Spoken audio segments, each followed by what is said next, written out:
Hello everyone, welcome back to our channel. तो आज हम पढ़ने वाले हैं प्लांट किंगडम। तो स्टार्ट करते हैं। तो जैसे कि हमें पता है कि सेकंड चैप्टर में हम पढ़ चुके हैं कि जो 5 किंगडम हमारे बन गए थे, आर.एच. विटेकर ने हमें ये दे दिया था। ठीक है, इन्होंने क्या कहा था कि जो ऑर्गेनिज्म होते हैं उनको उन्होंने 5 टाइप्स में डिवाइड किया था: मोनेरा, प्रोटिस्टा, फंगी, एनिमेलिया और प्लांटेई। ठीक है, तो इस चैप्टर में हम प्लांटेई के बारे में पढ़ेंगे। Monera, Fungi, Monera, Protista, Fungi, इन सभी को हम पढ़ चुके हैं। फिर अब इस हम प्लांटेई के बारे में पढ़ेंगे। जो इससे नेक्स्ट चैप्टर आएगा उसमें हम एनिमेलिया के बारे में पढ़ेंगे। ठीक है, तो स्टार्ट करते हैं। पहले क्लासिफिकेशन हुए थे ना, जो मतलब आर.एच. विटेकर से पहले क्लासिफिकेशन थे, उसमें क्या हो रहा था, जैसे फंगी है, मोनेरा है, प्रोटिस्टा है, इनमें सेल वॉल मिलती है। तो पहले क्या कर दिया था कि जिसमें किसी में भी सेल वॉल मिल रही है ना, उन सभी को उठा के प्लांट किंगडम में डाल दिया था। तो वो तो अच्छा क्लासिफिकेशन नहीं था, क्योंकि हर किसी के कैरेक्टर अलग अलग थे। केवल एक सेल वॉल को देखकर तो हम ये नहीं कह सकते कि ये प्लांट है। तो फिर क्या हुआ, आर.एच. विटेकर आया, मतलब और क्लासिफिकेशन होते रहे। 2 आया, 3 किंगडम आया, फिर 4 किंगडम आया, फिर 5 किंगडम आया। तो जैसे जैसे इनकी कैटेगरीज बढ़ती रही, तो ऐसे ऐसे ही इनमें कैरेक्टर भी बढ़ते रहे कि जैसे सेल वॉल को भी देखा, फिर इन्होंने प्रोकैरियोटिक यूकैरियोटिक को भी देखा, फिर इन्होंने यूनिसेलुलर मल्टीसेलुलर को भी देखा, फिर फाइलोजेनिक रिलेशनशिप देखा। मतलब फिर इन्होंने जैसे जैसे न्यू न्यू कैरेक्टर ये लेते गए तो और भी इजी होने लगा। इन्होंने फिर लास्ट में 5 किंगडम बना दिए। ठीक है, तो इसमें हम स्टार्ट करते हैं प्लांटी को। तो देखो, प्लांटी में भी हमारे 5 टाइप्स हैं: फंगी, ब्रायोफाइट्स, ट्राइडोफाइट्स, जिम्नोस्पर्म, एंजियोस्पर्म। ठीक है, तो इस वीडियो में हम एल्गी को पढ़ेंगे, एक वीडियो में हम ब्रायोफाइट्स को पढ़ेंगे, फिर एक में हम इन तीनों को पढ़ लेंगे। ठीक है, तो स्टार्ट करते हैं। फुल डिटेल वीडियो होगी, कुछ भी नहीं छूटेगा, एनसीईआरटी का सब कुछ कवर होगा। और इससे अलग एक वीडियो आएगी आपकी, मतलब कि जिसमें ये लगभग 20 या 25 मिनट्स में शॉर्ट नोट्स के थ्रू पूरा चैप्टर कवर होगा। बट अभी हम इसको डिटेल में कंप्लीट कर रहे हैं, तो इसको अच्छे से पढ़ेंगे। ठीक है, अगर आप इसको कर ले रहे हैं तो आपके PY बन जाएंगे अच्छे से। तो देखो, जो अर्लीस्ट क्लासिफिकेशन था वो क्या कर रहे थे, मॉर्फोलॉजिकल कैरेक्टर को यूज़ कर रहे थे। यानी कि अगर हम किसी पेड़ को देख रहे हैं, ठीक है, तो उस पेड़ को देखने पर जो हमें कैरेक्टर दिख रहे हैं ना, उन कैरेक्टर को यूज़ कर रहे थे। पहले ऐसा होता था, वो उनके हैबिटेट को, उनके कलर को, उनके नंबर को, उनकी शेप, मतलब लीव्स की शेप क्या है, इन चीज़ों को देख रहे थे। बट ये तो ठीक नहीं था, क्योंकि ये तो चेंज होती रहती है। मान लिया क्या हुआ कि कोई पेड़ है, वो वहाँ पे मतलब बहुत ज़्यादा गर्मी में रह नहीं पा रहा। ठीक है, तो वो क्या करेगा, खुद को इवॉल्व करेगा, अपने डीएनए में ऐसे चेंजेस लाएगा कि वो अब गर्मी में भी रह पा रहा है। क्योंकि देखो, जो कुछ मतलब कुछ पेड़ ऐसे होते हैं जहाँ पे वाटर की कमी होती है, तो वो खुद को इस तरह से डेवलप कर लेते हैं कि उनमें जो लीव्स होती है ना, वो वाटर का लॉस ज़्यादा ना करे, उसमें लीव्स की जगह कांटे बन जाते हैं, स्पाइंस बन जाते हैं। ठीक है, तो वो क्या कर रहा है, खुद को इवॉल्व कर रहा है, तो चेंज हो रहे हैं कैरेक्टर। तो हम वेजिटेटिव कैरेक्टर को देख के, जो मॉर्फोलॉजिकल कैरेक्टर होते हैं उनको देख के तो हम ये नहीं बोल सकते कि उन बेसिस पर तो हम डिवाइड नहीं कर सकते। तो उसके बाद क्या आया, तो इसलिए ये ज़्यादा दिन चला नहीं। फिर वेजिटेटिव स्ट्रक्चर्स को देख रहे थे, कैरेक्टर्स को देख रहे थे, और एंड्रोशियम की स्ट्रक्चर को देख रहे थे। तो जो ये कैरेक्टर्स यूज़ कर रहे थे, ये कर रहे थे लीनियस ने, मतलब लीनियस ने कैरेक्टर्स को यूज़ किया था, इसलिए इसको लीनियस सिस्टम भी बोलते हैं। ठीक है, फिर क्या हुआ, इसलिए मतलब इसको हम आर्टिफिशियल क्लासिफिकेशन बोलते हैं, आर्टिफिशियल सिस्टम। क्वेश्चन आता है कि आर्टिफिशियल सिस्टम किसने दिया था, लीनियस ने। आर्टिफिशियल सिस्टम में क्या था, मतलब उसमें वेजिटेटिव और मतलब एंड्रोशियम स्ट्रक्चर को हम यूज़ कर रहे थे। फिर उसके बाद आता है, ये क्वेश्चन पूछ लेंगे कि ये फ्लोप क्यों हो गया, तो फिर वेजिटेटिव स्ट्रक्चर जो कैरेक्टर थे उनकी वजह से फ्लोप हो गया। फिर क्या हुआ, इसके ड्रॉबैक्स देखो बता रखे हैं कि इसमें क्या है, वेजिटेटिव कैरेक्टर्स को यूज़ किया था, और वेजिटेटिव कैरेक्टर्स को, और इसमें जो सेक्सुअल कैरेक्टर्स थे उनको यूज़ किया था। ठीक है, जो ईजिली चेंज हो रहे थे। फिर उसके बाद आता है कि आर्टिफिशियल सिस्टम तो फ्लॉप हो गया। अब फिर आया नेचुरल क्लासिफिकेशन सिस्टम। तो इसमें क्या हुआ, include not only external features, मतलब उन्होंने केवल बाहरी फीचर्स को देखकर क्लासिफिकेशन नहीं किया, but also use internal features. उन्होंने इंटरनल फीचर्स को भी देखा प्लांट्स के। ठीक है, गिवन बाय, ये क्वेश्चन आता है, इसको याद रखो कि किस किस ने गिवन, जो नेचुरल क्लासिफिकेशन सिस्टम है ये किसने दिया था। तो ये George Bentham and Joseph Dalton, जो हुकर थे, उन्होंने दिया था। ठीक है, फिर उसके बाद आया फाइलोजेनिक क्लासिफिकेशन सिस्टम।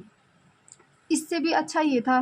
ठीक है, इसमें क्या हुआ, बेस्ड ऑन इवोल्यूशनरी रिलेशनशिप, मतलब इसमें क्या था, जैसे कि मान लिया ये कॉमन इनका ये एंसेस्टर है, यानी कि इनका ये पूर्वज है, इसके 2 बच्चे हो गए, ठीक है, फिर इसके 2 हो गई, फिर इसके 2 हो गए, तो ऐसे ऐसे करके बहुत बड़ा वो बन गए, बहुत सारे बन गए ये, ठीक है।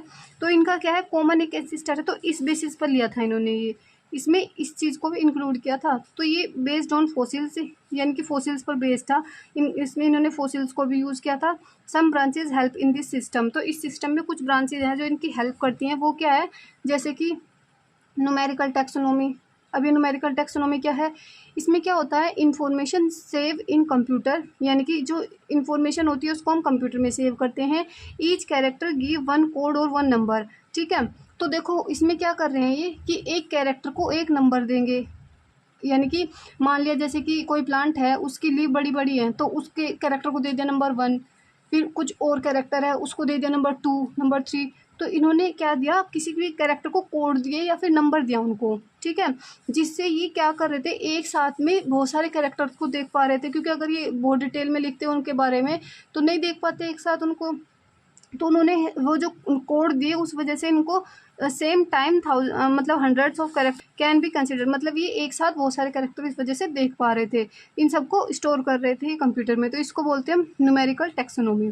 फिर आया ये साइटोटैक्सोनॉमी। साइटोटैक्सोनॉमी में क्या कर रहे थे, साइटोलॉजिकल इन्फॉर्मेशन, यानी कि जो सेल होती है उसकी इन्फॉर्मेशन थी इसमें। इसका एग्जांपल है जैसे कि क्रोमोसोम नंबर, स्ट्रक्चर, बिहेवियर, तो ये सब सब चीज़ों के बारे में पढ़ रहे थे हम इसके साइटोटैक्सोनॉमी में, ठीक है। फिर आता है कीमोटैक्सोनॉमी। तो कीमोटैक्सोनॉमी में क्या होता है, use chemical constituent of plant, यानी कि प्लांट्स में जो जो केमिकल्स प्रेजेंट हैं इसमें उस चीज़ के बारे में पढ़ रहे थे। तो जो तीनों ब्रांच है, ये तीनों ब्रांच यूज़ हो रही थी फाइलोजेनिक क्लासिफिकेशन में, ठीक है। तो ठीक है, यहाँ तक हमने समझ लिया कि पहले आर्टिफिशियल आया, फिर नेचुरल आया, फिर ये फाइलोजेनिक आया। तो अब हम स्टार्ट करते हैं अपना चैप्टर कि हमें पढ़ना क्या क्या है। तो हमें प्लांट किंगडम पढ़ना है।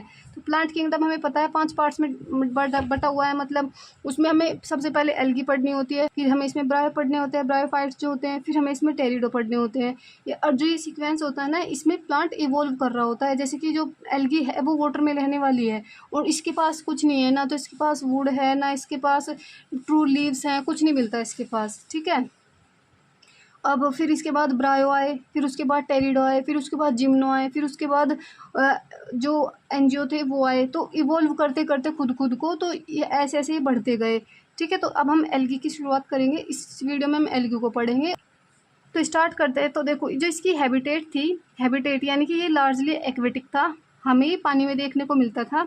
जो पानी होगा मॉइस्ट स्टोन में भी देखने को मिल रहा था, यानी कि जो गीले पत्थर होते हैं ना उस पर भी देखने को मिलता है, सोइल्स में भी देखने को मिल रहा था, वुड पे भी, यानी कि जो लकड़ी होती है उस पर भी लग जाती है, ठीक है। अरे खाई नहीं सुनी आपने, मतलब जो खाई होती है ग्रीन ग्रीन सी, जहाँ पे बहुत ज़्यादा वाटर का यूज़ होता है वहाँ पे लग जाती है कभी कभी, तो वही है एल्गी, ठीक है।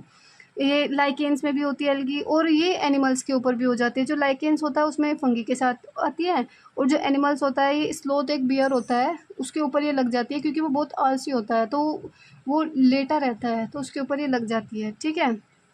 तो ये एक्वेटिक होती है।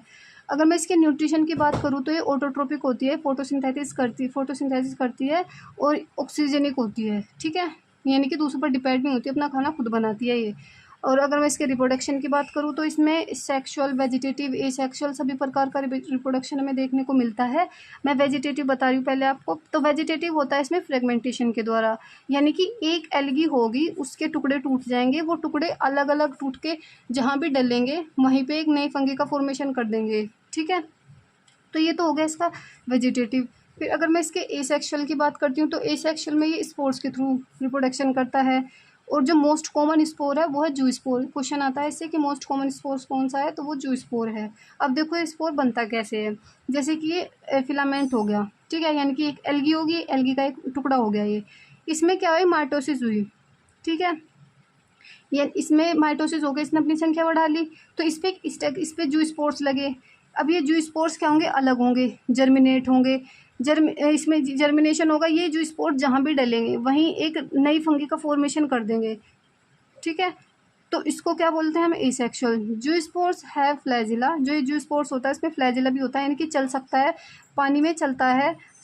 मतलब present in green algae, brown algae. इसलिए मतलब एल्गी जो होती है वो 3 टाइप की होती है, ग्रीन एल्गी, ब्राउन एल्गी और रेड एल्गी। तो ये हमें ग्रीन एल्गी और ब्राउन एल्गी में देखने को मिलता है। जो रेड एल्गी होती है ना, उसमें फ्लैजिला नहीं देखने को मिलता है, इसलिए उसमें जूस्पोर्स भी देखने को नहीं मिलता।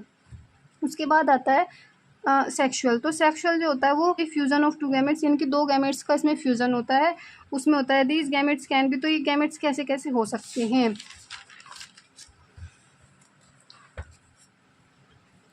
तो ये गैमेट्स देखो क्या क्या हो सकते हैं। ये गैमेट्स आइसोगैमस भी हो सकते हैं, यानी कि देखने में बिल्कुल डिट्टो 2 कॉपी भी हो सकते हैं। जैसे कि ये है डिट्टो 2 कॉपी हैं, तो एक दूसरे के। अब हो सकता है कि ये चलें, हो सकता है ये ना चलें। अगर ये नहीं चल रहे हैं तो ये नॉन मोटाइल है। नॉन मोटाइल का मतलब इसमें फ्लैजिला नहीं है। अगर ये चल रहे हैं तो यानी कि ये मोटाइल है। तो ये मोटाइल है तो इसमें फ्लैजिला प्रेजेंट है। अगर मैं मोटाइल की बात करती हूँ तो इसका एग्जाम्पल है यूलोथ्रिक्स, ठीक है, जिसमें जो मतलब यूलोथ्रिक्स होता है वो उसमें ये फिलामेंटस होता है, यानी कि इसमें फिलामेंट्स देखने को मिलता है, ऐसे फिलामेंट्स बने होते हैं इसमें, ठीक है। एग्जाम्पल याद रखना है आपको ये। और जो नॉन मोटाइल होता है उसमें हमें फ्लैजिला देखने को नहीं मिलता, इसका एग्जाम्पल है स्पायरोगायरा, ठीक है। ये भी क्या है, फिलामेंटस है हमारा। तो दोनों क्या है, फिलामेंटस है।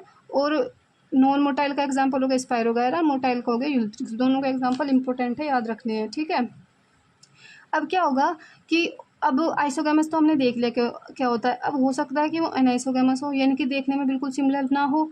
तो अगर डिसिमिलर है तो उसको हम बोलते हैं एनाइसोगैमस, और इसका एग्जांपल है यूडोरिना, ठीक है। अब एक टाइप हो सकता है ऊगैमस। तो ऊगैमस क्या होता है, large non motile female gamete होगा plus small motile male gamete होगा। देखो ये क्या है, लार्ज है और नॉन मोटाइल है, यानी कि फ्लैजिला नहीं है। और ये क्या है, स्मॉल है और मोटाइल है, यानी कि फ्लैजिला है, छोटा है। तो ये क्या होता है, फीमेल, और ये क्या होता है, मेल। तो इसका एग्जाम्पल है वोल्वोक्स और फुकस, ठीक है। तो जो वोल्वोक्स होता है ये कॉलोनी में रहता है। एग्जाम्पल ये कॉलोनी में क्या रहता है ना, ये याद रखना है आपको, क्योंकि इससे भी क्वेश्चन आता है। तो हमने 3 टाइप के स्पोर्स पढ़े, गैमेट्स पढ़े कि गैमेट्स 3 टाइप के हो सकते हैं। एक तो हो सकता है कि वो मतलब आइसोगैमस हो, एक हो सकता है वो एनाइसोगैमस हो, एक हो सकता है वो ऊगैमस हो, ठीक है। तो इसके बाद क्या पढ़ रहे हैं कि एल्गी का यूज़ क्या क्या होता है। तो पहले नंबर पे आता है कि half of the total CO2 fixation through photosynthesis. मतलब कि जो एल्गी होती है वो लगभग हाफ CO2 को फिक्स करती है फोटोसिंथेसिस के थ्रू, ठीक है। क्योंकि हमें पता है कि जब फोटोसिंथेसिस होती है तो वो CO मतलब O2 बाहर निकालते हैं, वो CO2 लेते हैं, ठीक है। तो ये O2 को यूज़ करती है फोटोसिंथेसिस के थ्रू, लगभग हाफ CO2 को ये यूज़ कर लेती है, ठीक है। Increase dissolve O2 level in their environment, यानी कि जो इसके आसपास का इन्वायरमेंट होगा उसमें O2 का लेवल बढ़ा देती है, क्योंकि जाहिर सी बात है फोटोसिंथेसिस कर रही है तो O2 का लेवल तो बढ़ेगा ही, ठीक है। In aquatic life primary producer of energy, यानी कि जो समुद्री जीवन होता है उसमें ये प्राइमरी प्रोड्यूसर होता है एनर्जी का। देखो अब जैसे कि हम लैंड की बात करते हैं तो जो इसमें प्लांट्स होते हैं ये प्राइमरी प्रोड्यूसर होते हैं एनर्जी के, क्योंकि ये सनलाइट से एनर्जी लेते हैं, उसके बाद ये अपना फूड बनाते हैं और उन फूड से हमें फूड मिलता है, क्योंकि इन पे लगते हैं जो मतलब फ्रूट्स लगते हैं इनके, या फिर हम इसको खाने में यूज़ करते हैं। तो क्या है, प्राइमरी सोर्स क्या है हमारा, प्लांट्स हैं। तो ऐसे ही जो एक्वेटिक लाइफ होती है उसमें प्राइमरी प्रोड्यूसर होते हैं एनर्जी के, ठीक है। अब जो एल्गी होती है उसको हम फूड में भी यूज़ करते हैं, जिसको हम फूड में यूज़ करते हैं उसका एग्जांपल है पोरीफेरा, लेमिनेरिया, सरगासम, ठीक है। और लगभग इसकी 70 स्पीसीज़ होती हैं, यानी कि जैसे मैंने 3 एग्जांपल बताए, ऐसे लगभग 70 स्पीसीज़ होती हैं जो हम खाने में यूज़ करते हैं जिनको, ठीक है। उसके बाद आता है कि प्रोड्यूस लार्ज अमाउंट ऑफ हाइड्रोकोलाइड्स। मतलब हाइड्रोकोलाइड्स क्या होता है, मतलब ऐसी स्ट्रक्चर होती हैं जो अपने अंदर वाटर को होल्ड कर लेती हैं। जैसे कि आपने वो देखा होगा कि जिससे बर्तन साफ़ करते हैं ना, स्पॉन्ज, ठीक है। स्पॉन्ज क्या करता है, होता है कि अगर हम उसको वाटर में डाल देते हैं तो वो अपने अंदर बहुत सारा पानी सोख लेता है। तो ऐसे ही एल्गी होती है, ये अपने अंदर पानी को रोक के रख लेती है, इसमें ऐसी कैपेसिटी होती है। अब ये अगर पानी को रोक के रख रही है तो जो चीज़ ख़राब होने वाली है हम इसको इसके अंदर पैक करके रख देंगे। अब वो पैक करके रख देंगे तो वो ख़राब नहीं होगी, ठीक है। मतलब जो पानी से बाहर आने पर जो चीज़ ख़राब हो जाती है तो उसको हम इधर उधर भी ले जा सकते हैं ज़्यादा, क्योंकि वो ख़राब हो जाएगी। तो उसको हम इसमें पैक करके रख देंगे तो ख़राब नहीं होगी वो, ठीक है। तो ये प्रोड्यूसर है इसकी, ये हाइड्रोकोलाइड्स की, ठीक है। अगर इसका एग्जांपल देखूं तो इसका एग्जांपल हो गया एल्गीन, काराजीन, ठीक है। एल्जीन और काराजीन क्या होते हैं, इसके एग्जाम्पल होते हैं। एल्जीन क्या होती है, हमारी ब्राउन एल्गी होती है, और काराजीन हमारी रेड एल्गी होती है, ठीक है। फिर आता है अगार। अगार क्या होता है, प्रोड्यूस गैलेडियम और ग्लिसलेरिया। तो ये क्या होता है, ये दो प्रोडक्ट होते हैं जो आइसक्रीम बनाने में और जेलीज बनाने में यूज़ होते हैं, और ये इनको प्रोड्यूस कौन करता है, अगार प्रोड्यूस करता है। तो हम इनके एल्गी के यूज़ पढ़ रहे हैं कि एल्गी कहाँ कहाँ यूज़ होती है, तो अभी वही चल रहा है, ठीक है। फिर उसके बाद आया क्लोरेला। क्लोरेला यूनिसेलुलर एल्गी होती है, इसमें बहुत सारी प्रोटीन देखने को मिलती है, और जो स्पेस में जाने वाले ट्रेवल्स होते हैं ना, वो इसको यूज़ करते हैं अपने खाने के लिए, ठीक है। फिर उसके बाद अब इसके पार्ट्स पढ़ेंगे हम। इसके 3 पार्ट्स होते हैं, क्लोरोफाइसी, फियोफाइसी और रोडोफाइसी, ठीक है। क्लोरोफाइसी क्या होता है, क्लोरोफाइसी स्टार्ट कर रहे हैं अब। क्लोरोफाइसी होती है हमारी ग्रीन एल्गी, ठीक है। ग्रीन एल्गी को बोलते हैं हम क्लोरोफाइसी। इसको हम ऐसे याद रखेंगे कि जब मतलब प्लांट्स में क्या होता है, क्लोरोफिल्स पाए जाते हैं, तो इसलिए प्लांट्स क्या होता है, ग्रीन होते हैं। तो इसको भी इसलिए इसमें भी क्लोरोफिल्स है, तो इसमें भी क्या हो गए, ग्रीन हो गए, ठीक है। तो ये क्या होता है, यूनिसेलुलर भी मिल सकता है हमें, कॉलोनियल भी हो सकता है ये, या फिर ये फिलामेंटस भी हो सकता है, यानी कि एक उसमें से एक सेल हो ऐसे मिल सकता है, बहुत सारी सेल कॉलोनी बना के रह रहे हो ऐसे भी हो सकता है, या फिर ये फिलामेंट्स यानी कि ऐसे फिलामेंट बने हों ऐसे भी मिल सकता है इनमें। तो पिगमेंट प्रेजेंट, इसमें हमें पिगमेंट देखने को मिलता है क्लोरोफिल ए और क्लोरोफिल बी, जैसे प्लांट्स में होते हैं ना क्लोरोफिल ए क्लोरोफिल बी, ऐसे ही में इसमें भी पिगमेंट देखने को मिलते हैं। लोकेटेड इन क्लोरोप्लास्ट, ये पिगमेंट क्लोरोप्लास्ट के अंदर लोकेटेड होते हैं। डिफरेंट शेप्स के हो सकते हैं, डिस्कोइड्स हो सकते हैं, प्लेट लाइक हो सकते हैं, कप शेप के हो सकते हैं, रिबन शेप के हो सकते हैं, तो डिफरेंट डिफरेंट शेप्स के हो सकते हैं हमारे क्लोरोप्लास्ट। क्लोरोप्लास्ट के अंदर क्या होता है, क्लोरोफिल होते हैं, ठीक है। फिर उसके बाद आता है दे हैव स्टोरेज बॉडी, यानी कि इनके अंदर क्या होता है, स्टोरेज बॉडी होती है, जिसको हम इसके अंदर अलग होगी, ब्राउन एल्गी में अलग होगी और रेड एल्गी में अलग होगी, सबके अंदर अलग अलग टाइप की स्टोरेज बॉडी होती है। इसके अंदर होते हैं पायरेनोइड्स। ये होते कहाँ हैं, ये हमें क्लोरोप्लास्ट के अंदर मिलते हैं। तो क्लोरोप्लास्ट के अंदर एक तो हमें क्लोरोफिल देखने को मिलेंगे, एक हमें पायरेनोइड्स देखने को मिलेंगे, ठीक है। अब एक पायरेनोइड्स क्या होता है, देखो एक ऐसी ऐसी स्ट्रक्चर होती है, ये ऐसी प्रोटीन मतलब इसकी स्टार्च की स्ट्रक्चर होती है, स्टार्च के अंदर प्रोटीन होती है, ठीक है। तो कंटेन्स प्रोटीन्स बिसाइड स्टार्च, यानी कि स्टार्च के अंदर प्रोटीन होती है, इसको बोलते हैं हम पायरेनोइड्स, जो इनका स्टोरेज बॉडी होती है। फिर क्या हुआ, some algae store food in a form of oil drops, और कुछ एल्गी ऐसी भी होती है जो अपने फूड को ऑयल ड्रॉप्स के रूप में स्टोर करती है, ठीक है। फिर इसके बाद आता है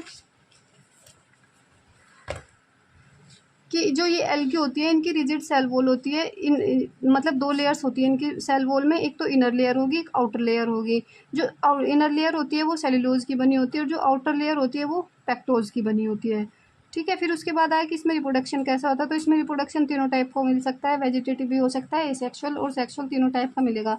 तो जो वेजिटेटिव होगा इसमें हमें फ्रेगमेंटेशन देखने को मिलेगा, यानी कि अगर मान लीजिए हमारी एल्गी है तो इसका एक पार्ट अलग होगा, और एक पार्ट जहाँ भी जाके डलेगा वहीं पे एक नई एल्गी का फॉर्मेशन हो जाएगा। फिर आया एसेक्सुअल, तो एसेक्सुअल में क्या होगा, जो स्पोर्स से होगा, ठीक है। मतलब एल्गी के ऊपर स्पोर्स लगेंगे, और वो स्पोर्स जहाँ भी जाएंगे, मतलब जहाँ भी वो डलेंगे वहीं पे एक नई एल्गी का फॉर्मेशन हो जाएगा। फिर आया सेक्सुअल, तो सेक्सुअल 3 टाइप से होगा, मैंने बताया था पहले ही, आइसोगैमस, एनाइसोगैमस, उगैमस, ठीक है, वही है। अब सबसे इंपॉर्टेंट बात आती है इनके एग्जाम्पल्स। तो एग्जाम्पल्स बहुत इंपॉर्टेंट है, 90% क्वेश्चन अगर इनसे आता है तो वो एग्जाम्पल से ही आता है, ठीक है। एग्जाम्पल्स देगा और पूछेगा एक कौन सी एल्गी है, तो इसकी 8 एग्जाम्पल है, तो 8 के 8 आपको रट लेने हैं। पहला आया क्लेमाइडोमोनास, क्लोरेला, स्पायरोगायरा, यूल्थ्रोक्स, क्लाइडोफोरा और यूडोरिना, कारा और वोलवॉक्स। ये 8 एग्जाम्पल हैं जो हमें ग्रीन एल्गी के हैं, ठीक है। तो एग्जाम्पल हैं हो गए ये। तो ट्रिक्स मैं आपको शॉर्ट नोट्स में ही बताऊंगी इसकी, क्योंकि अगर मैं इसमें ट्रिक्स वगैरह का यूज़ करूँगी तो वीडियो बहुत लंबी हो जाएगी ये, तो एक वीडियो में उसमें सब कुछ ट्रिक वगैरह सब कुछ बता दूँगी उसमें, ठीक है। फिर उसके बाद आया फियोफाइसी। तो फियोफाइसी क्या होती है, ब्राउन एल्गी होती है, ठीक है। तो इसमें क्या होगा, वेरिएशन इन साइज़ देखने को मिलेगा, यानी कि कुछ एल्गी होगी कि बहुत छोटी सी होगी, कुछ एल्गी होगी कि बहुत बड़ी होगी, इसमें हमें वेरिएशन देखने को मिलता है। ये क्या होता है, फिलामेंटस होते हैं। फिलामेंटस का एग्जाम्पल है हमारा एक्टोकार्पस, ठीक है। इसमें लॉन्ग ब्रांचेस देखने को मिलती है। लॉन्ग ब्रांचेस किस में देखने को मिलेगी, कैल्पिस का एग्जाम्पल हो गया, जो लगभग 100 मीटर्स तक हो जाती है, इतनी बड़ी हो जाती है, ठीक है। इसमें क्लोरोफिल ए और क्लोरोफिल सी प्रेजेंट होता है। देखो रेड ग्रीन एल्गी में कौन सा क्लोरोफिल था, chlorophyll A, chlorophyll B. Brown algae में कौन सा क्लोरोफिल आ गया, क्लोरोफिल ए, क्लोरोफिल सी। ठीक है, अब इसमें इनके अलावा कैरोटेनॉइड्स और ज़ैंथोफिल्स ये भी प्रेजेंट होते हैं। ठीक है, तो brown colour depends on amount of xanthophyll, यानी कि जो अमाउंट होगा ज़ैंथोफिल का इस पर डिपेंड करेगा कि ब्राउन कलर कैसा होगा। ठीक है, तो ये फ्यूकोजेंथिन प्रेजेंट, ये भी इसमें प्रेजेंट होता है। तो फूड स्टोर, ये भी कलर ही होता है। तो फूड स्टोर मतलब उस मैंने बताया था ना कि हर किसी में अलग अलग फूड स्टोरेज बॉडी होती है। तो जो इसमें फूड स्टोरेज बॉडी होती है कॉम्प्लेक्स कार्बोहाइड्रेट्स होते हैं, जिसको हम लेमिनेरिया या मैनिटोल बोलते हैं। ठीक है, तो उसमें क्या हुआ, पैरानोइड्स हो गया, इसमें लेमिनेरिया और मैनिटोल हो गया। फिर इसके बाद आता है प्रोटोप्लास्ट कंटेन्स। तो प्रोटोप्लास्ट क्या होता है, पहले तो आप ये देखो तो कि अगर हम किसी सेल से उसकी सेल वॉल हटा दे रहे हैं, ठीक है, तो उसको क्या बोलते हैं, प्रोटोप्लास्ट बोलते हैं। तो प्रोटोप्लास्ट कंटेन प्लास्टिड, यानी कि इसके अंदर क्या हो गए, प्लास्टिड देखने को मिलेंगे, और इसमें सेंट्रल वैक्यूल, यानी कि बीच में एक बड़ा सा सेंट्रल वैक्यूल देखने को मिलेगा और इसका न्यूक्लियस देखने को मिलेगा। ठीक है, प्लास्टिड क्या होंगे, ये जो क्लोरोप्लास्ट बताया था ना, इसको हम प्लास्टिड ही बोलते हैं। मतलब ये प्लास्टिड अलग अलग टाइप के हो सकते हैं, तो क्लोरोप्लास्ट उसका एक टाइप है। तो प्लास्टिड होंगे, सेंट्रल वैक्यूल होता है। वैक्यूल क्या होता है, मतलब कि जिसमें अपना जो बहुत ही बड़ा सा एक वो होता है, स्ट्रक्चर होती है, जिसमें अपना जो वेस्ट चीज़ होती है ना उसको डालता है इसमें। ठीक है, जो सेल की टेरिजिडिटी को मेंटेन करता है, यानी कि सेल को रिजिड बना के रखता है। ठीक है, फिर आया न्यूक्लियस, इसमें न्यूक्लियस होता है। अब देखो इसके बाद आता है cell have cellulosic cell wall, मतलब इसमें सेलुलोजिक सेल वॉल मिलती है। आउटर, उसमें बताया था मैंने कि 2 लेयर रिजिड सेल वॉल मिलती है, जो इनर होती है वो सेलुलोज की होती है, आउटर पेक्टोज की होती है। ऐसे ही सेम इसमें भी है, जो आउटर होगी जेलेटिनियस की होगी, कवरिंग ऑफ एल्गीन। ठीक है, इस पे मतलब जो सेल वॉल होगी उस पर कवरिंग होती है एल्गीन की, जो कैसी होती है, जिलेटेनियस होती है। ठीक है, अब देखो क्या होता है, जो इस एल्गी की बॉडी होती है वो 3 पार्ट्स से मिलकर बनी होती है। पहला हो गया ये होल्ड फास्ट, फिर हो गया स्ट्रिप, फिर हो गया फ्रूट। ठीक है, तो देखो होल्ड फास्ट क्या होता है, जिस भी चीज़ से जाके चिपकेगी, और मतलब उस और ये ऐसी चीज़ होती है, मान लिया ये कोई लकड़ी है, वुड है ये कोई, और इससे जाके चिपक रही है, तो इस होल्ड फास्ट के थ्रू ये चिपकेगी। ठीक है, तो ये क्या करती है, इसके थ्रू अटैच होती है किसी भी सबस्ट्रेटम से। ठीक, ये स्टेप होगी इसकी। फिर ये जो फ्रंट है ये क्या होता है, लीफ लाइक फोटोसिंथेटिक स्ट्रक्चर होती है, यानी कि इसमें क्या होगा, हमारा क्लोरोफिल प्लास्टिड देखने को मिलता है, जिससे फोटोसिंथेसिस करती है। रिप्रोडक्शन इसमें भी सेम होगा, वेजिटेटिव, सेक्सुअल। वेजिटेटिव पता है फ्रेगमेंटेशन से होगा, सेक्सुअल क्या होगा, बाई फ्लैजिलेटेड जू स्पोर्स, वो भी जू स्पोर्स से ही होगा। अब देखो क्या होता है, इनमें जो फ्लैजिला होते हैं वो 2 अनइक्वल लेटरल फ्लैजिला देखने को मिलता है। इस पे क्वेश्चन आता है कि इक्वल होते हैं, अनइक्वल होते हैं, लेटरल होता है या फिर मतलब वेंट्रल होता है। तो ये क्या होता है, 2 अनइक्वल लेटरल फ्लैजिला होते हैं। ठीक है, और अगर मैं सेक्सुअल की बात करती हूँ तो सेक्सुअल वही है सेम, आइसो, अनाइसो और उगैमस सेम है। उगैमस में क्या होगा, 2 फ्लैजिला होंगे और क्या होगा, पेयर शेप होगा वो। एग्जाम्पल बहुत इंपॉर्टेंट है, तो इसके 6 एग्जाम्पल हैं, laminaria, sargassum, Ectocarpus, kelp, Dictyota, Fucus. ठीक है, तो 6 के 6 एग्जाम्पल आपको रट लेने हैं। फिर उसके बाद आता है Rhodophyceae.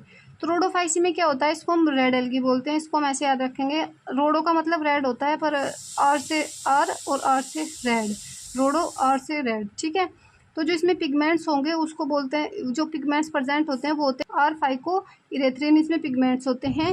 In great depth found, यानी कि जो ये एल्गी होती है रोडोफाइसी, ये हमें बहुत ही गहरे समुद्र में अगर हम चले जा रहे हैं ना तो वहाँ पे भी हमें देखने को मिलती है। ठीक है, और जो वो होती है दूसरी, वो इतनी गहरे पानी में हमें देखने को नहीं मिलती। अगर क्वेश्चन आ रहा है कि बहुत ही डेप्थ में कौन सी एल्गी हमें देखने को मिलेगी, तो वो रेड एल्गी होती है। ठीक है, इनकी फूड स्टोर कहीं में होता है, तो फ्लोरोडीन स्टार्च होता है सिमिलर टू, इससे बहुत क्वेश्चन आता है। फ्लोरोडीन स्टार्च होता है जो कि सिमिलर होता है अमाइलोपेक्टिन एंड ग्लाइकोजन की तरह। ठीक है, अमाइलोपेक्टिन एंड ग्लाइकोजन की तरह सिमिलर होता है फ्लोरोडीन स्टार्च। अगर मैं रिप्रोडक्शन की बात करती हूँ तो वही सेक्सुअल एसेक्सुअल दोनों से होगा, और नॉन मोटाइल स्पोर्स एसेक्सुअल में और गैमेट होगा सेक्सुअल में। सेम है तीनों का, बस आपको एग्जांपल्स पे ध्यान देना है और जो इनकी स्टोरेज बॉडी होती है ना उन पे याद रखना है, नहीं तो सब कुछ सेम ही है ऑलमोस्ट। और ये याद रखना है कि जो हमारी रेड एल्गी होती है उसमें हमें फ्लैजिला देखने को नहीं मिलता। तो सेक्सुअल रिप्रोडक्शन इज ओगेमस, अब सेक्सुअल रिप्रोडक्शन ओगेमस के थ्रू होता है and comprised by complex fast fertilisation. अब आप देखेंगे कि यहाँ पे क्या लिखा है, ओगेमस लिखा हुआ है। अब आप कहेंगे कि ओगेमस में तो फ्लैजिला होता है, आप तो ये बोले थे, क्योंकि पीछे बताई थी ना कि मदर तो होगी बड़ी और छोटा होगा और इसमें फ्लैजिला होगा। तो फ्लैजिला होता है मानते हैं, बट कुछ स्ट्रक्चर्स ऐसी होती है जिनमें फ्लैजिला नहीं होता, यानी कि वो फ्लोट करता है। वो फ्लैजिला तो क्या होगा, ऐसे ऐसे चलेगा, ठीक है। इसमें क्या होगा, ये केवल फ्लोट करेगा, यानी कि बहेगा पानी की तरह, पानी की तरफ बहेगा, बस चलेगा नहीं है। ये होता है ओगेमस, ठीक है। इसके एग्जाम्पल क्या हो गए, PPGG यानी कि पोलिसिफोनिया, पोरीफायरा, सिलेरिया, गैलेडियम, ये इसके 4 एग्जाम्पल हो गए। तो इस वीडियो को यहीं पे ख़त्म करते हैं। इसके नेक्स्ट पार्ट में हम ब्रायोफाइट्स को पढ़ेंगे। तो वीडियो पसंद आई हो तो लाइक ज़रूर कीजिएगा। Thank you.